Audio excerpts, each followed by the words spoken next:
أعوذ بالله من الشيطان الرجيم. ويقول الذين آمنوا لولا نزلت سورة،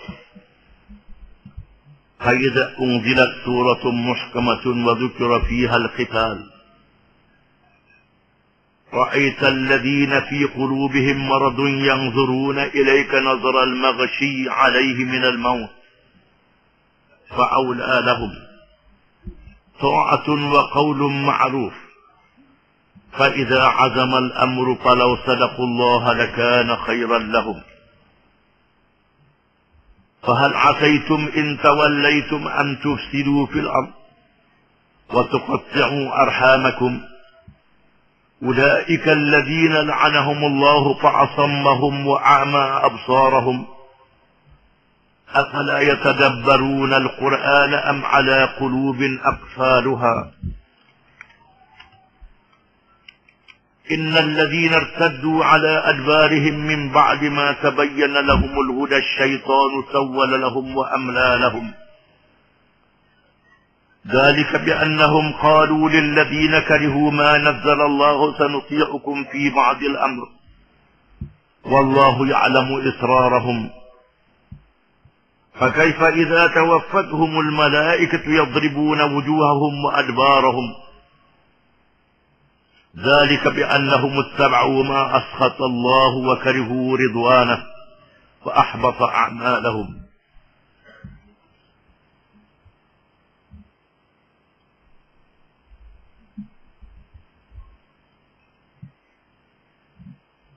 Maksudnya, dan kerana gemarkan pahala berjuang menegakkan agama, orang-orang yang beriman berkata, alangkah baiknya jika sekiranya diturunkan satu surah dari Al-Quran yang memerintahkan kami berjuang. Maka apabila diturunkan satu surah dari Al-Quran yang tegas keterangannya dan tersebut padanya hukum-hukum yang mewajibkan perang jihad menentang pencerobohan musuh, engkau tentu dapat melihat orang-orang yang ada penyakit kufur dalam hatinya memandang kepadamu dengan terbeliak matanya kerana gerun takut menghadapi mati. Dengan yang demikian, maka kebinasaanlah lebih hampir kepada mereka. Mereka selalu berkata, pendirian kami mematuhi perintah dan memperkatakan perkataan yang baik yang diridai oleh Allah. Dalam pada itu, apabila perkara peperangan jihad itu ditetapkan wajibnya, mereka tidak menyukainya. Maka kalaulah mereka bersifat jujur kepada Allah dengan mematuhi perintahnya, sudah tentu yang demikian itu amat baik bagi mereka. Kalau kamu tidak mematuhi perintah, maka tidakkah kamu harus dibimbang dan dikhawatirkan jika kamu dapat memegang kuasa, kamu akan melakukan kerosakan di muka bumi dan memutuskan hubungan silaturahim dengan kaum kerabat.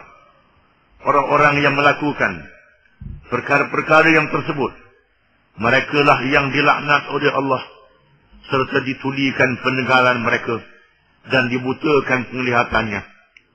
Setelah diterangkan yang demikian, maka adakah mereka sengaja tidak berusaha memahami serta memikirkan isi Al-Quran? Ataukah telah ada dalam hati mereka kunci penutup yang menghalangnya daripada menerima ajaran Al-Quran?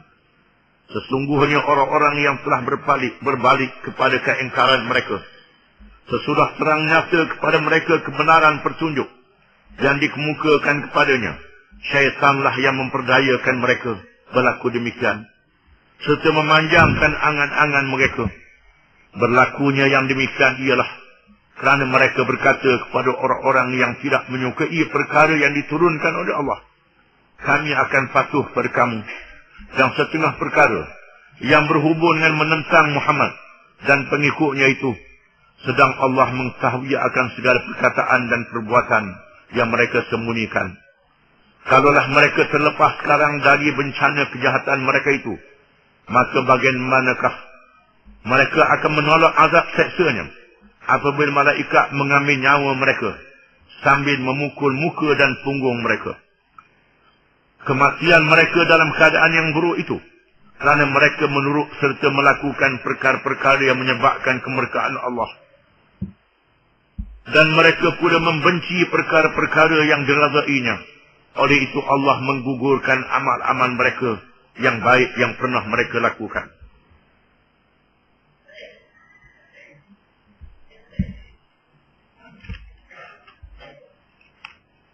Surah ini terus menerus menyatakan berkenaan dengan jihad, berjuang termasuk berperang untuk menegakkan agama Allah, sama ada melindungi dakwah yang diganggu ataupun menentang musuh-musuh Islam yang datang menyerang negeri orang Islam dan umat Islam.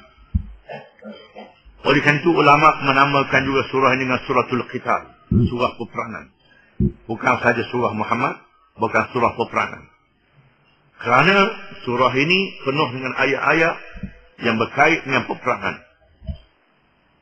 Dalam ayat yang kita baca yang pertama pada hari ini, berkait dengan sifat orang-orang yang beriman, yang yakin kepada Islam, kepada Allah dan Rasulnya, dan kepada janji-janji Allah dan Rasulnya, termasuklah janji pahala yang besar kepada mereka yang berjihad, yang berperang, dan kelebihan yang sangat besar kepada orang yang masih syahid.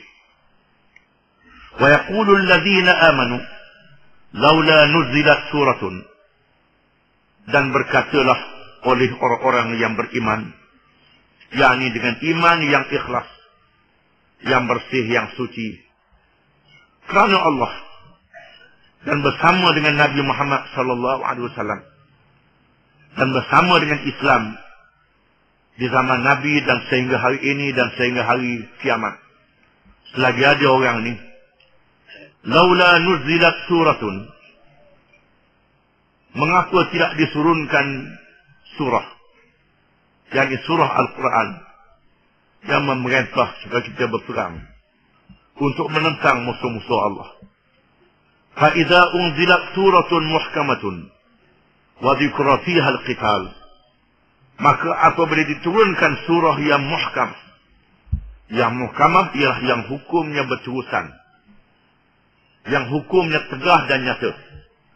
Kerana di sana ada ayat yang mansukhah, yang dinasahkan hukumnya oleh ayat yang diturunkan kemudian, yang dinasahkan hukum yang ada dalam surah itu oleh kerana surah yang diturunkan kemudian daripadanya. Yang muhkamah ialah yang hukumnya berterusan. Di antaranya ialah surah dan ayat yang berkait dengan peperangan, di mana berjihad dan berperang ini tidak dinasahkan sehingga hari kiamat. Dan ia diterahkan oleh Nabi sallallahu alaihi wasallam, al-jihadu madin ila yaumil qiyamah. Jihad itu berterusan sehingga hari kiamat, tidak dinasah. Cuma orang Melayu je nasah. Sebab itu orang Melayu dah apa-apa biar mari pun. Ada pun orang Islam yang sungguh-sungguh, dia akan berjuang, akan menentang musuh-musuh Allah. Mengikut keadaan. Kalau cakap-cakap, kalau perang-perang. Sebagaimana yang berlaku di Palestin, yang berlaku di Afghanistan. Mereka menentang musuh-musuh Allah yang mengganggu agama mereka. Kita orang Melayu ini, orang ini Islam tak apa-apa. Asalnya rombok sejid sekarang. Rombok sejid apa lagi boleh semayang rumah. Ini orang Melayu. Lemah dia punya semangat. Di mana jihad ini berterusan sehingga hari kiamat. Wa dzukira fiha al-qital, dan disebut di dalamnya berperang. Di mana orang-orang yang beriman, bila disebut surah yang muhkamah, surah yang disebut di dalamnya peperangan, mereka menunggu perintah ini dan mereka berebut tampil ke hadapan untuk menjalankan tugas ini, kerana ingin mendapat kelebihan jihad dan kelebihan mati di medan peperangan. Kerana sebaik saja mati, diampunkan semua dosa dan dimasukkan ke dalam syurga. dan boleh memberi syafaat kepada 70 orang keluarga yang masuk neraka. Ini adalah kelebihan. Oleh kerana itu, mereka berbangga bila ada keluarga mereka yang mati syahid. Sebagaimana yang berlaku kepada orang Palestin di Gaza pada hari ini. Sebagai contoh. Orang luar je duduk sedih. Duduk sedih. Dan kalau orang Palestin sendiri tidak. Mereka makin bersemangat. Walaupun seluruh dunia mengecewakan mereka. Kita duduk sedih. Bila sedih tak berjuang. Adapun orang Palestin terus berjuang. Mereka tak berganjak. Walaupun dengan tangan, walaupun dengan batu, walaupun tak ada senjata, mereka tetap melawan. Dan hari ini pun mereka nak dikepung lagi melalui keputusan-keputusan bangsa-bangsa bersatu yang disokong oleh negara-negara, termasuk negara Arab, termasuk negara Islam sendiri, yang adalah keputusan untuk gencatan senjata. Dan keputusan tidak boleh masuk senjata ke Gaza. Atau makan saja. Atau makan atau fitih. Senjata tak boleh masuk. Kita orang Melayu tak boleh lah. Tak boleh lah fitih ada. Ini senjata ditahan. Tetapi makanan, fitih banyak. Beliau sanggup derma. Nak fitih banyak mana? Nak membangun Gaza. Tetapi kita kena ingat, dalam masa yang sama, tak dibenarkan senjata masuk ke Gaza. Sedangkan Israel, dia benarkan senjata datang. Banyak mana? Datang senjata. Orang Palestin nak fitih banyak mana? Kalau kita orang Melayu, dah boleh lah. Orang nak buat fitih. Ini dia. Ini beza kita. Kena faham boleh dalam masalah ini. Di mana orang-orang Islam yang beriman, boleh disebut surah yang muhkamah. Surah yang terus hukumnya berlangsung.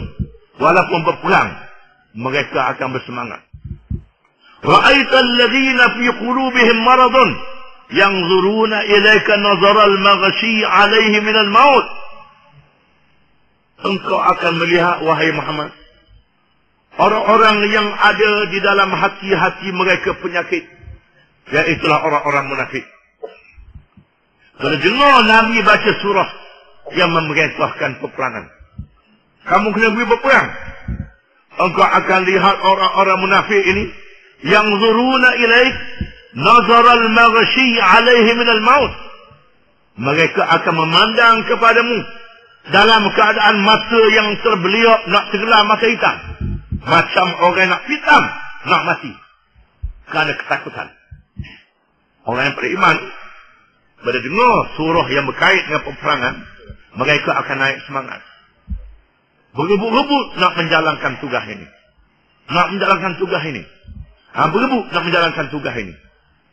Ini terbukti termasuk di kalangan seorang sahabat yang sudah tua, yang terkenal dalam kisahnya dalam kitab tafsir.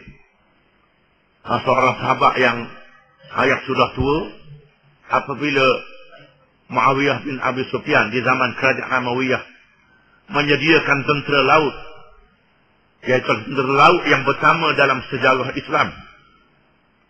Sebelumnya tak ada tentera laut. Apabila menghadapi ancaman musuh, Muawiyah minta menyediakan kapal untuk tentera laut. Kerana berperang darat, Sayyidina Umar tak izin. Sayyidina Umar tak benarkan tentera laut. Akhirnya zaman Sayyidina Osman, bukan Muawiyah, zaman Sayyidina Osman. Sayyidina Osman membenarkan Muawiyah menyediakan tentera laut. Muawiyah radhiyallahu anhu ialah orang yang pertama menyediakan tentera laut. Bila dibuat tentera laut, maka dikerah tenaga. Di tengah tenaga minta daftar diri. Di sana ada seorang yang sudah tua, seorang sahabat yang sudah tua. Oleh kerana terlalu tua, kening dia jatuh dah. Jatuh kening. Dia pergi daftar diri. Nak pergi daftar. Lalu anak-anak dia kata, jangan, ayah dah tua. Ayah dah tak pergi. Allah Ta'ala memaafkan ayah sudah tua. Biar kami, anak-anak yang muda ni, daftar diri. Dia kata, mudah dengar firman Allah Ta'ala. Infiru khifafan wa thiqalan. Allah Ta'ala berfirman, berjuanglah kamu muda dan tua. Khifafan wa thiqalan. Ringan dan berat. Muna'alang itu, aku. Bila dia baca Quran, maka anak dia tak sedaya. Lalu dia daftar diri. Dan dibawa ke laut.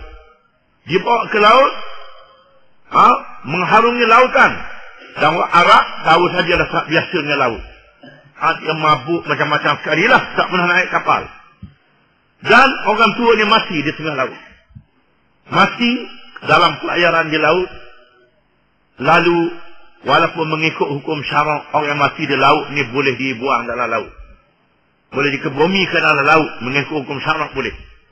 Tetapi oleh kerana dia sahabat Nabi, dia seorang sahabat, maka tentera Islam tak tergamuk nak buat dalam laut.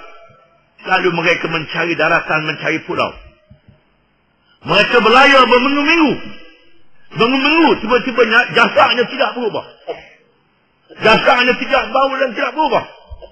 Ini Allah Ta'ala tunjuk di hadapan mata mereka kelebihan sahabat yang tua ni. Walaupun dia tidak mati di medan pertempuran, tetapi dia mati dalam keadaan berjihad di tengah laut. Dia mati, tapi jasadnya tidak lepuk. Tak lepuk, tak berbau, walaupun memakan masa yang panjang. Kalau mengikut adanya sudah tentulah akan lepuk. Di sini ialah kenyataan yang Allah Ta'ala tunjuk sendiri bagaimana mereka yang berjihad ini diberi kelebihan di alam barzakh di sisi Allah Subhanahu wa Ta'ala. Orang yang beriman percaya. Adapun orang yang munafik, engkau akan melihat mereka memandang kepada wahai Muhammad sallallahu alaihi wasallam laksana memandangnya orang yang hitam nak mati. Fa'aula lahum, maka itulah yang lebih utama, yang layak kepada mereka. Itulah yang sewajar kepada mereka, yakni mereka yang munafik itu. Sadarlah yang mereka begitu. Memang hati mereka tak beriman, tak ikhlas, memang penakut. Ta'atun wa qawlun ma'rufun. Fa'idha azam ta'atun wa qawlun ma'rufun. Di sini terdapat kekhilafan di kalangan ulama tafsir. Ada ulama tafsir mengatakan di mana oleh kerana diwakafkan pada fa'aula lahum. Fa'aula lahum, ini yang lebih utama kepada mereka. Ta'atun wa qawlun ma'rufun. Satu ulama, kalangan ulama mengatakan ini ayat yang berasingan. Ayat yang berasingan. Ta'atun wa qawlun ma'rufun, yakni mereka berkata, kami taat, kami bercakap dengan baik. Ini pura-pura saja. Ini pura-pura saja, bohong. Kononnya bercakap baik, nak taat. Kalau berjuang, kami nak berjuang sama, tapi tak boleh sembunyi mata terbeliau. Tapi nak tunjuk dia beriman juga, maka menzahirkan taat secara berpura-pura. Dan setengah ulama tafsir mengatakan ayat ini bersambung. Fa'aula lahum ta'atun wa qawlun ma'rufun. Yang lebih utama kepada mereka yang patut pada mereka ialah mentaati perintah Allah dan bercakap dengan cakap yang baik sebagaimana yang dijanji oleh Allah kepada orang yang beriman. Maka mereka bercakap yang baik, bersedia untuk berjuang menegakkan agama Allah. Itu yang lebih layak kepada mereka. Ini dua pendapat di ulama tafsir. Di sini kita kena faham bahawa wakah-wakah dalam Quran ni bukan wakah ikut dang. Dia wakah tu ada makna. Kalau wakah tu ada makna, kena sambung balik pun ada makna. Bukan wakah ikut suka. Pakai berhenti je. Pakai berhenti, pak selekoh pun berhenti juga. Tak ada juga orang yang baca Quran dia berhenti ikut suka.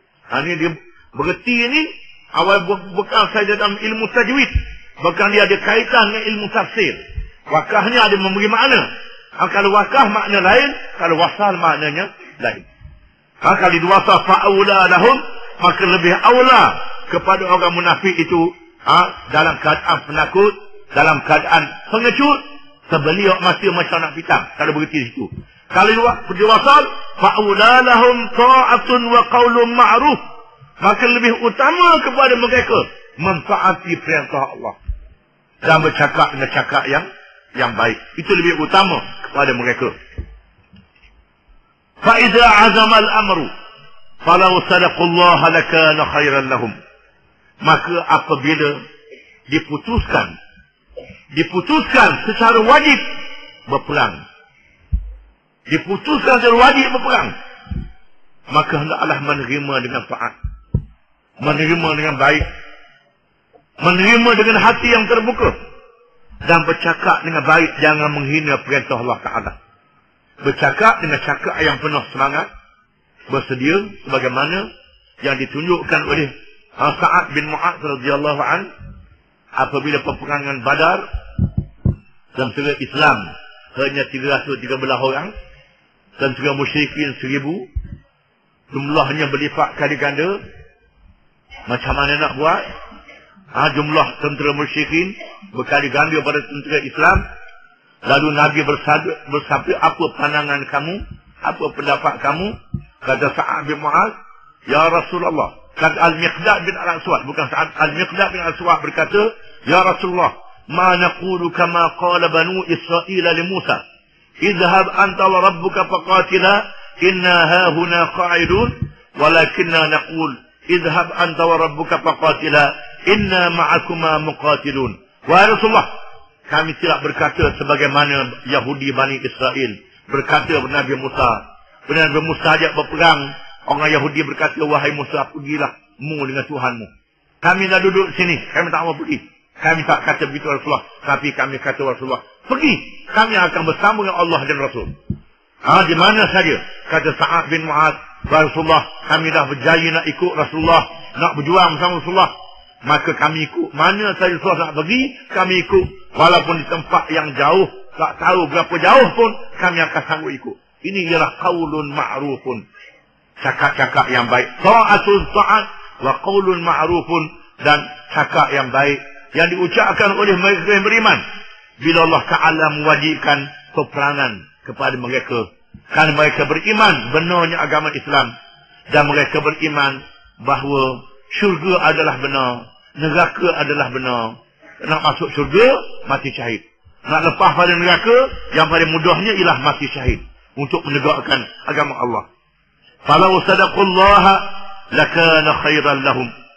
Maka kalaulah mereka itu membenarkan Allah, yakni beriman kepada Allah dan beriman kepada kelebihan jihad yang dijanjikan oleh Allah, lakana khairan lahum, adalah lebih baik kepada mereka daripada maksiat, daripada melarikan diri, tidak menjalankan perintah jihad sebagaimana yang dilakukan oleh orang munafik. Yang baiknya ialah menunaikan perintah jihad. Bila tunai perintah jihad ini, Tuhan jadi ihdal husnayain, dua kebaikan. Kebaikan dunia dan kebaikan akhirat. Kebaikan dunia ialah kita memerintah. Bila kita menang, kita memerintah. Kebaikan akhirat, bila mati, masuk syurga. Ihdal husnayain. Salah satu daripada dua yang baik. Iaitulah, kalau menang, kalau hidup, sempat melihat kemenangan. Memerintah dan berkuasa. Dan kalau mati, mati syahid. Ini kelebihan yang Tuhan beri. Fahal asaitum in tawallaitum an tufsidu fil ard wa tuqatta'u arhamakum. Fahal asaitum in tawallaitum an tufsidu fil ard wa tuqatta'u arhamakum. Maka adakah sesungguhnya berlaku? Sesungguhnya berlaku. Jika sekiranya tawallaitum ini mengandungi dua makna. Ulama tafsir menafsirkan dua makna. Yang pertama, tawallaitum bermakna kamu memerintah. Kamu menang, kamu memerintah. Ini makna yang pertama. Yang kedua, tawallaitum, kamu berpaling daripada jihad. Kamu melarikan diri daripada jihad. Tiga makna begitu. Fahal asaitum in tawallaitum am tufsidu fil ard wa tuqatti'u arhamakum. Maka adakah jika sekiranya berlaku kamu memerintah, kamu memerintah menjalankan hukuman, kamu melakukan kejahatan di bumi, memerintah dengan zalim, memerintah dengan zalim, dan kamu memutuskan hubungan silaturahim di kalangan kamu. Maknanya orang yang tak beriman, yang munafik, kalau Tuhan beri kepada dia boleh memerintah, boleh berkuasa, dia memerintah dengan zalim, memerintah dengan jahat, memerintah dengan maksiat. Sebab yang kita tengok, dia antaranya At-Tabari mengatakan antufsidu fil ard bi akhdhir rusha. Mereka melakukan kejahatan yang mengambil rasuah. Macam hari inilah ambil rasuah. Perintah dengan tidak jihad. Perintah bukan dengan jihad fisabilillah. Perintah dengan sebab orang beri je. Orang putih balik sedekah memajin mereka. Tadi tak ada ikut Islam. Tak ada ikut Islam. Jangan ikut Islam. Kalau ikut Islam, kena perang macam jaga Hamas. Kalau mau ikut Islam, kena perang. Kalau nak mengetahui cara aku, orang putih kata tak apa, sila. Tuhan kata, antum sidu fil ardh. Kamu melakukan kejahatan di muka bumi. Kamu akan buat maksiat. Di antara maksiat itu kata Al-Qurtubi ialah ar-rusha, ialah mengerjakan rasuah. Memang betul sungguhlah. Sesebarnya rasuah. Rasuah mengumpulkan harta oleh mereka yang memimpin negara, dibeli oleh orang kaya yang mengerjakan maksiat dan kejahatan. Maka tersebarlah kejahatan dan maksiat di atas muka bumi. Ini akibat daripada tidak berjihad fisabilillah. Dengan sebab itu Sayyidina Abu Bakar mengatakan, ma taraka qaumun al-jihad illa ammahumullahu bidzulli wal fasad. Tiadalah sesuatu kaum yang meninggalkan jihad, melainkan Allah Ta'ala mengatakan kejahatan di atas kaum itu. Maksudnya kalau menang tidak dengan jihad fisabilillah, berjaya menegakkan pemerintahan, bermakna melakukan maksiat. Wa tuqatti'u arhamakum, dan kamu memutuskan hubungan keluarga kamu. Bukan saja buat maksiat, anak-beranak pun tak kenal. Adik-beradik pun tak kenal. Ini jenis yang berkuasa yang tidak berdasarkan pada menegakkan agama Allah. Memutuskan keluarga yang baik, memutuskan silaturahim, memutuskan hubungan persaudaraan. Yang kedua, in tawallaitum, kamu berpaling berjihad, kamu tidak berjihad. Jika sekiranya kamu tidak berjihad, maka berlakunya fasad, berlakunya kejahatan. Kejahatan itu dengan sebab orang kafir memerintah kamu. Orang kafir menakluk kamu. Maka berlakulah maksiat, berlakulah kejahatan, berlakulah kemungkaran. Berbagai kemungkaran, termasuklah memutuskan silaturahim, memutuskan hubungan keluarga. Di mana silaturahim adalah perkara yang diwajibkan. Yang diwajibkan. Memutuskan hubungan silaturahim termasuk dalam dosa besar. Barang siapa yang tidak berjihad menyebabkan orang kafir memerintah, ataupun yang tak berjihad memerintah tapi melakukan kejahatan, kita ambil tafsir yang kedua, ulaikal ladina la'anahumullah, mereka itulah orang yang Allah laknatkan ke atas mereka. Karena laknat ialah tidak mendapat rahmat daripada Allah. Allah Ta'ala tak beri rahmat. Bila Allah Ta'ala tak beri rahmat, maka turun bala bila-bila masa saja. Kalau sedap pun sedap upah. Sedap sementara waktu saja. Sedap untuk memuahkan hawa nafsu saja. Bukan sedap yang membawa berkat, yang membawa kebaikan dunia dan membawa kebaikan di hari akhirat. Sedap-sedap juga, tapi sedap celaka. Sedap celaka.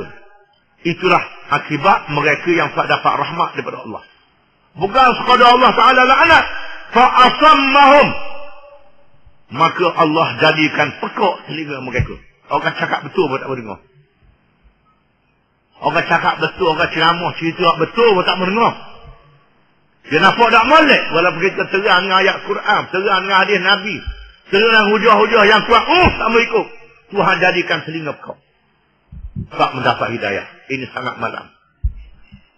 Sangat malam, celakalah. Walaupun nampak segera molek, telinga cerah molek. Dengar molek. Lama bisik dengar. Dengar, malu bisik dengar. Tapi bila bercakap dengan Islam, tak mau dengar. Tolak Islam. Tak terima syariat Allah. Tuhan jadikan pekak telinga mereka. Wa a'ma absarahum, dan buta mata mereka. Mata hati mereka buta. Tak nampak yang sebenar. Yang sebenar tak nampak. Yang salah tu nampak molek. Menganggap yang salah, yang silap itulah yang moleknya. Ini akibat bila meninggalkan jihad fi sabilillah. Afala yatadabbaruna al-Quran? Adakah mereka itu tidak memerhati, tidak mengkaji, memahami Al-Quran yang diturunkan oleh Allah? Jadilah mereka tak mengambil faedah dari Quran. Quran yang penuh di dalamnya petunjuk daripada Allah tak dijadikan pengajaran. Lalu mengambil pengajaran yang lain, ambil hukum yang lain, ambil undang-undang yang lain, ambil syariat yang lain, ambil cara hidup yang lain, jadi punah ganuh. Di dunia pun punah, di akhirat pun panuh. Di akhirat pun lagi punah, di akhirat pula. Am ala qulubin aqfaruha, ataupun di atas hati-hatinya ada penutup. Hati ditutup. Bila hati ditutup, jadilah macam orang yang tak ada akal. Tak ada fikiran. Tak ada fikiran. Tak melihat perkara yang benar. Tak berfikir dengan bijak. Bijak juga. Bijak nak nipu je. Bijak nak menipu. Bijak nak mengerjakan maksiat. Tidak bijak untuk mencari kebenaran. Kerana tidak mendapat hidayah dan petunjuk daripada Allah Subhanahu Wa Taala. Inilah manusia yang paling celaka. Celaka dunia dan celaka di hari akhirat. Innal ladhina irtaddu ala adbarihim min ba'di ma tabayyana lahumul huda. Sesungguhnya orang-orang yang berpaling sadah daripada agama Islam. Ada ulama mengatakan yang dimasukkan ialah golongan ahli kitab yang hidup di Madinah, bermasyarakat dengan orang Islam, yang bertemu dengan Nabi sallallahu alaihi wasallam, yang tahu Quran adalah benar, yang tahu Muhammad adalah Rasulullah. Termasuklah golongan ahli kitab yang ada di zaman ini, yang tahu Quran adalah benar, Islam adalah benar, Muhammad adalah Rasulullah. Tapi sahaja tak mau ikut Islam. Tak mau ikut Islam ini, berpaling daripada yang benar yang sudah mereka nampak. Ulama juga menafsirkan yang dimaksudkan di sini ialah golongan munafik. Iaitulah golongan yang berpura-pura Islam. Di antara mereka hadir sama dalam masjid, sembahyang dengan Nabi SAW, dengar Nabi mengajar, dengar Nabi berkhutbah, tapi berpaling sadah, tak ikut perintah Allah Ta'ala. Berpaling dari Islam. Di antaranya tidak menunaikan perintah jihad yang diwajibkan oleh Allah Subhanahu Wa Taala ke atas mereka. Asy-syaitanu sawwala lahum. Syaitan menggoda mereka. Syaitan menggoda mereka. Menjadikan cita-cita yang panjang. Tak apa umur panjang. Mu sehat, mu segar, mu senang, tak apa. Tak berjihad, mu tak mati. Padahal mati ni di tangan Allah Ta'ala. Di tangan duduk rumah pun mati juga. Duduk tempat rehat pun mati juga. Kadang-kadang kau sedap makan, kau dirah mati. Ini berlaku dalam kehidupan manusia. Tetapi syaitan mengelirukan mereka, menjadikan cita-cita yang panjang. Seolah-olah tak mati, cita-cita yang panjang. Oh panjang ni, nak pergi sana, nak pergi. Lepas ni nak sini. Lepas ni nak buat ni pula. Walaupun umur 80 dah. Umur dah 80 tapi wawasan jauh lagi. Wawasan. 80 dah umur, wawasan. Seolah-olah dia tak mati. Ini asy-syaitanu sawwala lahum. Syaitan menjadikan cita-cita panjang, umur panjang, merasakan umur panjang. Syaitan kata begitu. Wa amla lahum. Dan syaitan pula menggoda mereka dengan berbagai-bagai godaan. Dengan cita-cita yang jauh dan harapan yang jauh. Itu perasaan yang ada di dalam diri mereka. Dzalika bi annahum qalu lil ladzina karihu ma nazzala Allah sanuti'ukum fi ba'dil amr wallahu ya'lamu israrahum. Yang demikian itulah orang-orang yang terus-menerus di dalam kekafiran mereka. Sama ada di kalangan orang munafik atau di kalangan orang Yahudi ahli kitab yang mendengar Al-Quran. Sebenarnya mereka benci apa yang Allah turunkan. Yang Allah turunkan kepada Nabi Muhammad sallallahu alaihi wasallam. Mereka benci dan mereka luahkan rasa ini kepada orang-orang kafir musyrikin. Qalu lil ladzina karihu ma nazzala Allah sanuti'ukum fi ba'dil amr. Kadang-kadang mereka ahli kitab ni bertemu orang musyrikin. Bertemu dengan orang kafir. Sebenarnya kami tak percaya ke Islam. Kami tak percaya ke Quran. Depan kita. Habis di depan kita orang Islam, dia bercakap percaya ke Islam. Lagi dekat orang kafir, aku percaya, kamu tak percaya, buat lolok je. Ini berlaku di zaman Nabi SAW. Dan sebabnya mereka itu berkata, lilladzina karihu ma Allah sanuti'ukum fi ba'dil amr. Mereka berkata kepada orang kafir dan orang musyrikin, sebenarnya kami ikutmu.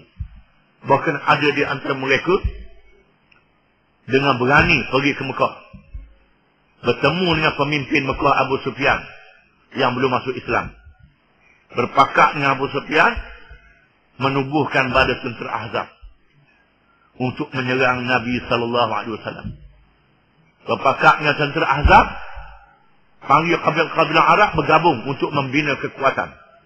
Lalu mereka menyerang Madinah, tapi digagalkan oleh Allah. Wahazamal ahzab wahdah. Allah Ta'ala menggagalkan Ahzab dalam keesaannya. Hari ini berulang pula kita melihat sendiri terdapat di kalangan orang munafik, ke Melayu dan ke Arab lah, yang paling bagus yang Arab. Duduk kakak nak ratang Hamas, biar Hamas ni mampu, biar Hamas ni mati. Pasal apa? Kerana mereka melaksanakan Islam. Kalau Hamas ni menang, pengaruh Islam akan berkembang, akan berpegang, akan menggugat kerusi-kerusi mereka yang berkuasa di negeri Arab. Ini yang mereka fikir. Mereka fikir ini, kalau Hamas ni menang, mana Islam menang. Bila Islam menang, kedudukan mereka jatuh. Rupanya tak nak ke Islam, tak mahu ke Islam. Lalu berpakat dengan Amerika, berpakat dengan musuh, berpakat dengan Eropah untuk menjatuhkan Islam. Allah Ta'ala dedah. Kebetulan kita tafsir serentak berlaku apa yang berlaku dalam dunia hari ini, di mana Allah mendedahkan zalika bi annahum, mereka itu qalu lil ladzina karihu ma anzalallah, mereka berkata kepada orang-orang yang benci kepada apa yang diturunkan oleh Allah. Di mana yang munafik, termasuk ada yang ahli kitab yang tahu Islam, tahu berkenaan Islam, bertemu dengan pemimpin-pemimpin yang kafir, sanusi'ukum fi ba'dil amri, kami akan ikut kamu dalam beberapa perkara. Ada apalah, kami akan tolong kamu, akan bantu kamu. Wallahu ya'lamu israrahum, padahal Allah mengetahui segala rahsia yang mereka sembunyikan. Semua rahsia yang mereka sembunyikan Allah Ta'ala tahu. Allah Ta'ala maha mengetahui. Allah Ta'ala menggagalkan mereka di dunia. Di dunia gagal, di dunia tak berjaya. Walau mereka duduk sekat kebangkitan Islam, duduk halang kebangkitan Islam, supaya Islam jangan bangkit, bangkit juga Islam ni. Sekat sejati orang Islam lawan juga. Tak boleh nak buat, tak boleh mematikan perjuangan Islam. Walaupun orang Islam dalam keadaan lemah, walaupun dibantu oleh orang munafik, Islam tak mati. Dibantu oleh kalangan yang tahu benarnya Islam, Islam tak mati. Islam adalah cahaya Allah yang tak boleh dipadamkan.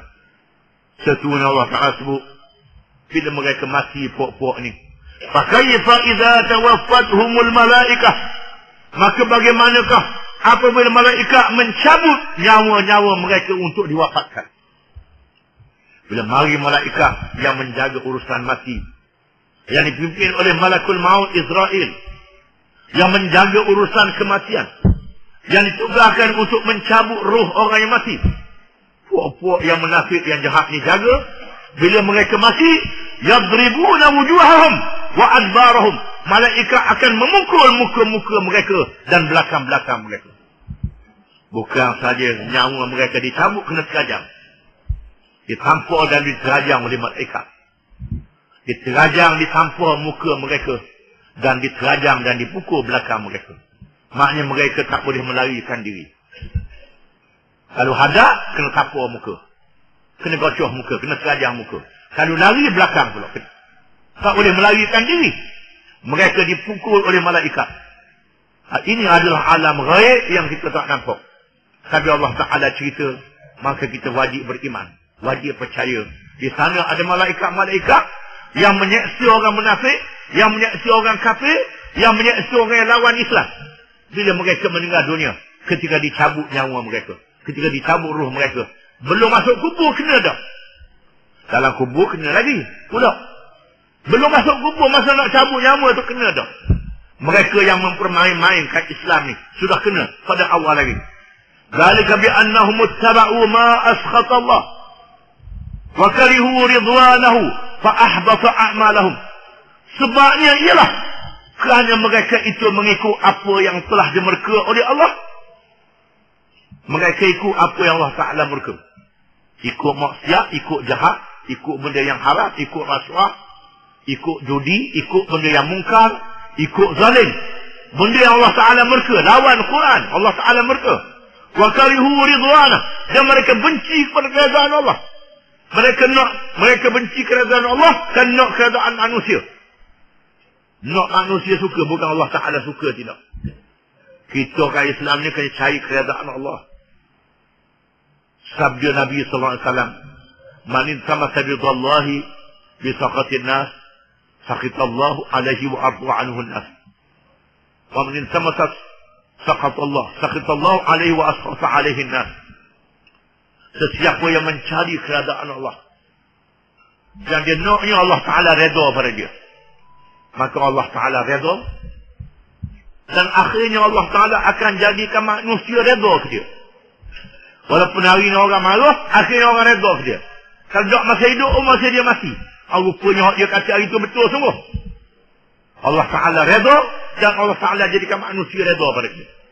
Barang siapa yang mencari murka Allah kerana keredaan manusia, dia cari murka Allah, nak cari redha manusia. Asal manusia redha, man tamassa bidannas bisaqatillah, sakhitallahu alaihi wa askhata alaihi nas. Sesiapa yang mencari keredaan manusia walaupun dimurka oleh Allah, Allah Ta'ala murka. Allah Ta'ala murka, dan Allah Ta'ala jadikan manusia akan marah pada dia pada akhirnya. Hari ni orang suka ke dia, sedap dia bercakap, orang suka. Pandai pujuk orang suka. Pandai kecil orang suka. Oh baik. Akhirnya bila dia mati, jaga orang kutuk ni, celaka menatang ni. Menatang ni lah celaka tipu aku. Ini jaga.